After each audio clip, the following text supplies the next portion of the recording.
जय श्री राम मित्रों। आज मैं आपको सामान्य ज्ञान के महत्वपूर्ण प्रश्नों को बताऊंगा जो कि आपके सभी कॉम्पिटिटिव एग्जाम में पूछे जाएंगे। चलिए प्रारंभ करते हैं। पहला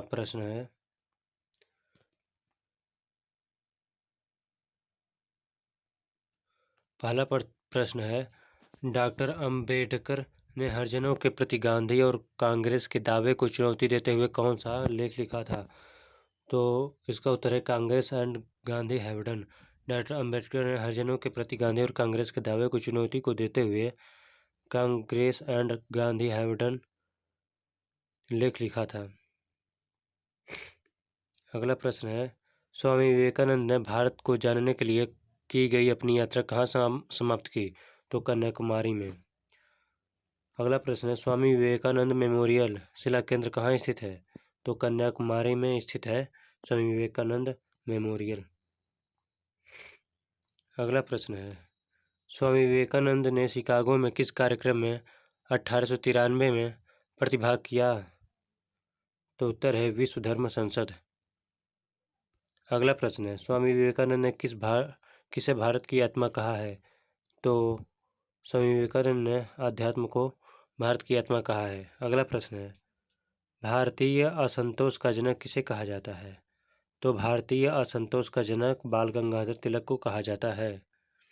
इसे आप लोग याद कर लेंगे। अगला प्रश्न है, बाल गंगाधर तिलक का लक्ष्य क्या था? तो पूर्ण स्वराज था बाल गंगाधर तिलक का लक्ष्य। अगला प्रश्न है, बाल गंगाधर तिलक ने कौन सी महान कृति लिखी थी? तो बाल गंगाधर तिलक ने भगवद गीता रहस्य महान कृति लिखी थी। अगला प्रश्न है, बाल गंगाधर तिलक ने संपूर्ण महाराष्ट्र में स्वराज्य के विचार को जन जागृत करने के लिए कौन सा उत्सव आरंभ किया? तो शिवाजी सम्राटोत्सव। अगला प्रश्न है, महात्मा गांधी ने तिलक जी को क्या कहकर श्रद्धांजलि अर्पित की?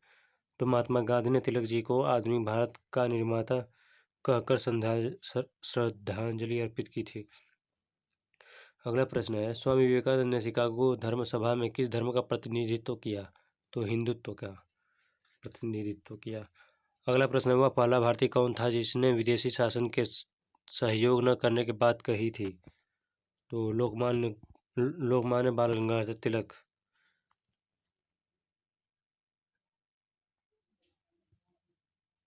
अगला प्रश्न है, देखिए असम राइफल या एसएससी जे सभी परीक्षाओं में पूछे जा सकते हैं।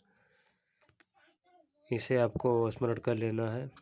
अगला प्रश्न है, 1925 को बिस्मिल जी ने अंग्रेजी सरकार के धन को लूटने की योजना को पूर्ण कहाँ पर किया?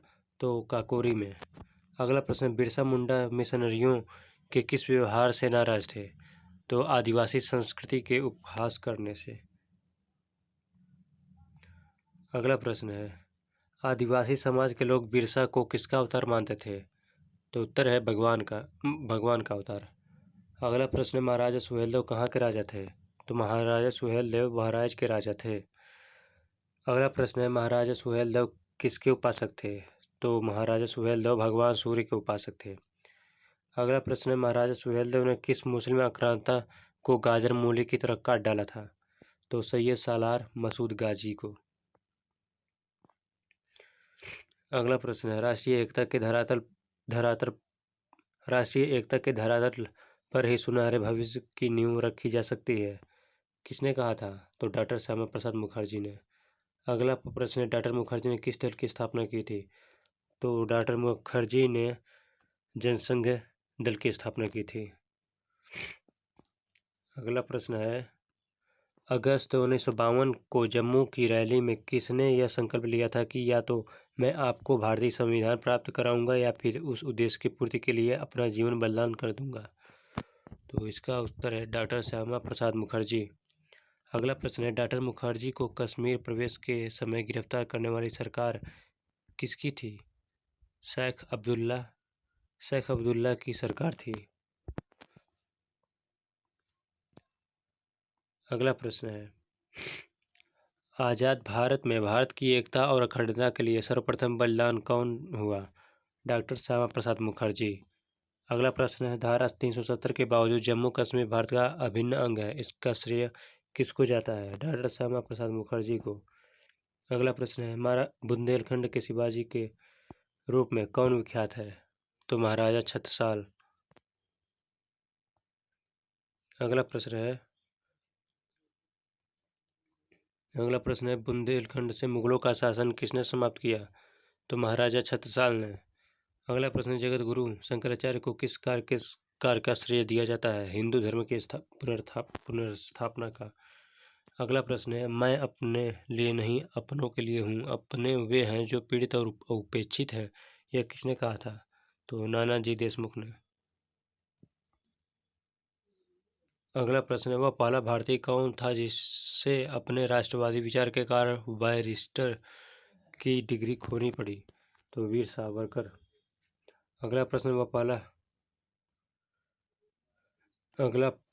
पहला एवं विश्व का एकमात्र भारतीय लेखक कौन था जिसकी किताब को प्रकाशित होने से पूर्व ही ब्रिटिश सरकार ने प्रतिबंधित कर दिया था?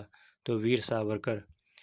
अगला प्रश्न, भारत का सर्वप्रथम झंडा किसने बनाया था जिसे 1907 में अंतर्राष्ट्रीय सोशलिस्ट कांग्रेस में मैडम कामा ने फहराया था? तो वीर सावरकर ने। अगला प्रश्न 32वां, स्वतंत्र भारत की सरकार ने किस क्रांतिकारी पर झूठा मुकदमा चलाया और बाद में निर्दोष साबित होने पर माफी भी मांगी? तो वीर सावरकर। अगला प्रश्न, वीर सावरकर ने किस विषय पर शोध ग्रंथ जेल में लिखा? तो हिंदुत्व पर। अगला प्रश्न, बाबा साहब भीमराव अंबेडकर से जुड़े स्थानों को पंचतीर्थों के रूप में किस प्रधानमंत्री ने स्थापित किया? तो श्री नरेंद्र मोदी जी ने। अगला प्रश्न है, सोमनाथ महादेव मंदिर के जीर्णोद्धार का निर्णय किसने किया? तो सरदार वल्लभ भाई पटेल ने। अगला प्रश्न है, नानाजी देशमुख क्यों याद किए जाते हैं? तो नानाजी देशमुख क्यों याद किए जाते हैं? ग्राम विकास एवं स्वावलंबन के कार्यों के लिए। अगला प्रश्न है, नानाजी किस राजनीतिक दल के संस्थापक हैं? तो जनसंघ। अगला प्रश्न, शूद्रों के लिए गौरव की कामना किस वेद में की गई? यजुर्वेद और अथर्ववेद में। अगला प्रश्न, डॉक्टर हेडगेवार का पूरा नाम क्या था? तो डॉक्टर हेडगेवार का पूरा नाम डॉक्टर केशव बलिरामराव हेडगेवार था। अगला प्रश्न है, कबीरदास के गुरु का क्या नाम था? तो कबीरदास के गुरु का नाम रामानंद था। अगला प्रश्न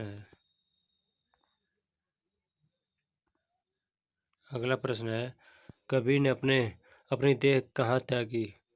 तो कबीर ने अपनी देह मगहर संत कबीर नगर उत्तर प्रदेश में जो है वहीं त्यागी। अगला प्रश्न, राष्ट्रीय स्वयंसेवक की स्थापना किसने की थी? तो राष्ट्रीय स्वयंसेवक की स्थापना डॉक्टर केशव बलिराम राव हेडगेवार ने की थी। अगला प्रश्न, वीर सावरकर का पूरा नाम क्या था? तो वीर सावरकर का पूरा नाम विनायक दामोदर सावरकर था। अगला प्रश्न है, हिंदू महासभा को राजनीतिक दल कब घोषित किया गया? तो हिंदू महासभा को राजनीतिक दल 1938 में घोषित किया गया।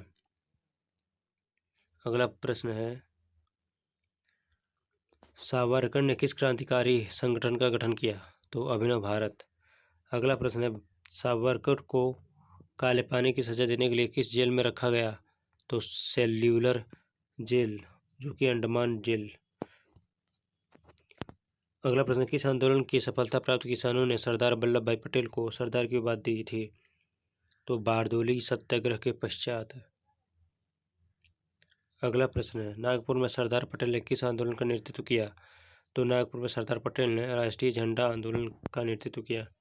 अगला प्रश्न है, कांग्रेस के किस अधिवेशन की अध्यक्षता सरदार पटेल ने की और कब? तो कराची अधिवेशन 1931 में। अगला प्रश्न है, सरदार पटेल की डॉक्टर ऑफ लॉ की उपाधि कितने विश्वविद्यालयों ने प्रदान की? तो 4 विश्वविद्यालयों ने। अगला प्रश्न है, सरदार पटेल की भारत रत्न कब दिया गया? तो सरदार पटेल को भारत रत्न 1991 में उनके निधन के 41 वर्ष बाद दिया गया था। अगला प्रश्न है, नानाजी का पूरा नाम क्या है? तो नानाजी का पूरा नाम चंद्रिका दास अमृतराव देशमुख है। अगला प्रश्न है, नानाजी ने कौन से विश्वविद्यालय की स्थापना की? तो नानाजी ने महात्मा गांधी चित्रकूट ग्रामोदय विश्वविद्यालय की स्थापना की। अगला प्रश्न है, मदन मोहन मालवीय का जन्म कहाँ हुआ? तो मदन मोहन मालवीय का जन्म इलाहाबाद में हुआ था। अगला प्रश्न है, मालवीय जी ने अंग्रेजों में कौन सा अखबार कब चालू किया? तो द लीडर 1909 ईस्वी में चालू किया। अगला प्रश्न है, मालवीय जी ने BHU की स्थापना कब की? तो 1916 में। ये आपका मुख्य प्रश्न है, मालवीय जी ने BHU की स्थापना कब की? तो 1916 में। अगला प्रश्न, डॉक्टर अंबेडकर जी का पूरा नाम था? तो डॉक्टर अंबेडकर का पूरा नाम भीमराव रामजी अंबेडकर था।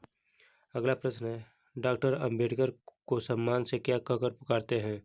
तो बाबा साहब। अगला प्रश्न है, डॉक्टर अंबेडकर के संपूर्ण भाषण में लेख किस नाम से अंग्रेजी में प्रकाशित है? तो डॉक्टर अंबेडकर संपूर्ण भाषण एवं लेख डॉक्टर बाबा साहब अंबेडकर राइटिंग्स एंड स्पीचेज नाम से अंग्रेजी में प्रकाशित है। अगला प्रश्न है, विवेकानंद का जन्म कब हुआ? तो विवेकानंद का जन्म 12 जनवरी 1863 ईस्वी में हुआ। अगला प्रश्न है, विवेकानंद जी का मूल नाम क्या था? तो विवेकानंद जी का मूल नाम नरेंद्र नाथ दत्त था। अगला प्रश्न है, शिकागो की धर्म सभा में विवेकानंद ने कब सहभाग किया? तो 11 सितंबर और 1893 ईस्वी में। अगला प्रश्न है, रामकृष्ण मिशन का स्थापना किसने की? तो रामकृष्ण मिशन की स्थापना स्वामी विवेकानंद ने की। अगला प्रश्न, यदि भारत को जानना है तो विवेकानंद को पढ़िए या किसने कहा था? रविन्द्रनाथ टैगोर ने। अगला प्रश्न है, अगला और अंतिमवा प्रश्न है, राष्ट्रीय युवा दिवस किस के जन्मदिन के उपलक्ष्य में मनाया जाता है? तो स्वामी विवेकानंद के। तो वह महत्वपूर्ण प्रश्न थे। यदि आप मेरे चैनल पर पहली बार आए हैं तो सब्सक्राइब कर लें।